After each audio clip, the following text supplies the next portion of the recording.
Batman vs. Joker process art. Art specs from the client.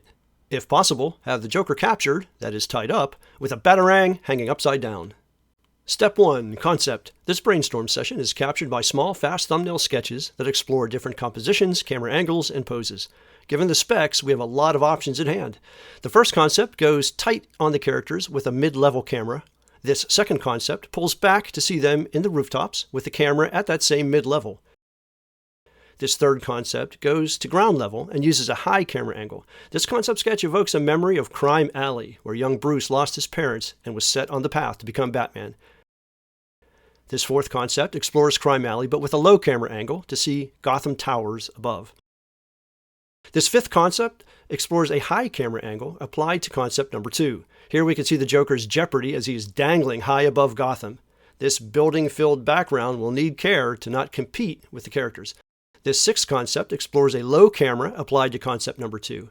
This angle maximizes Batman's size relative to the Joker's, and this angle gives us a clear view of the characters. Plus, we can see the bat signal blazing above. The final choice comes down to these last two concepts, high versus low camera.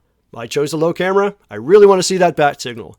Which brings us to Step 2, Developmental Sketch. Drawn at reduced size, this is yet another fast sketch drawn over the winning concept thumbnail to be sure the key dynamics are properly captured. Given the complexity of this illustration, it's important to get the structures correct before any details are applied. The chosen concept was done fast and loose, and it captured a great energy. Sometimes it's easy to lose that energy when locking down the structural details. The goal for this step is to ensure that the flow and energy in the quick concept sketch is captured in this more detailed sketch.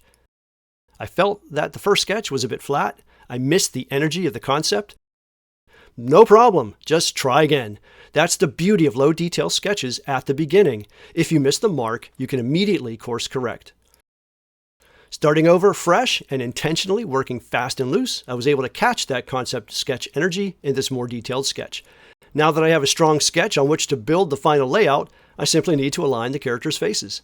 I bring the sketch into Photoshop and cut out the characters in order to align their faces and adjust their relative sizes. This developmental sketch then progresses to Step 3, Layout.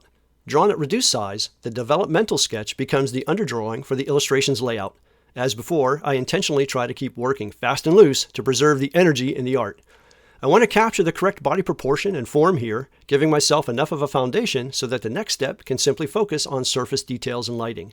This is also the best step to work out the detailed perspective required by the chosen setting, which can be quite complex. The formal vanishing points can be quite far from the center of interest, and at this reduced size, they are almost always within 12 to 18 inches from the center of interest. Here I'm applying two-point perspective to the illustration. You can see the two vanishing points as the two small dotted circles.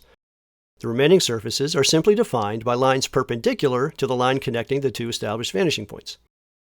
Next, I add the bat signal to the distant background, as well as some additional Gotham Towers. Then I add my favorite visual framing device, a set of offset circles, and add the last structural details and touches. Finally, I bring the sketch into Photoshop. Here I adjust the size of the layout in the page template and adjust the size and position of the framing circles.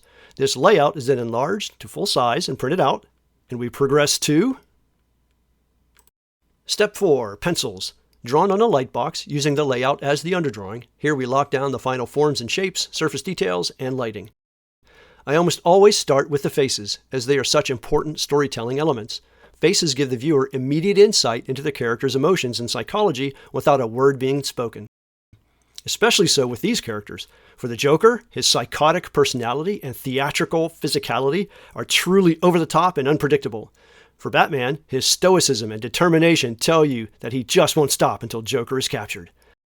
I prefer to render in pencil very tightly in order to very clearly define these critical details, not only of the faces, but of the other elements in the art as well. While stylized, the art is still grounded in reality, and that has to show clearly in the art.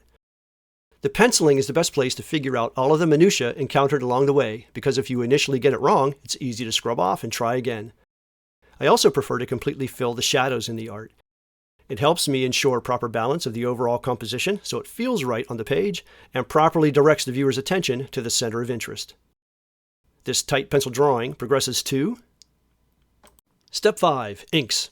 While you are free to use your favorite inking tools, I use Crowquill nibs, brushes, and technical pens to focus on line work, separating planes, and applying special effects. When the art features a special frame, I'll often ink it first. This frame limits the background, so it makes sense to define it first. As with the pencils, I prefer to start inking with the face. I take my time and great care to manage the lines used here. Other tools, such as French curves, ship's curves, circle and ellipse templates, triangles, and straight edges all have their uses. In this illustration, I use these tools to render the mechanical aspects of Batman's costume, his scalloped cape, his bat symbol, and jump line. The Crowquill nib is my primary and favorite inking tool. The brush is my second favorite tool. Not only is the brush perfect for filling in large areas of solid black, it offers smooth and clean lines that are great for line touch-ups. Here I use the brush to blend the technical pen hatching to create a more interesting gradient of value in the bat signal lighting and to apply some whiteout effects. Last, we sign our work. Thanks for watching. I hope this helps you create cool art of your own.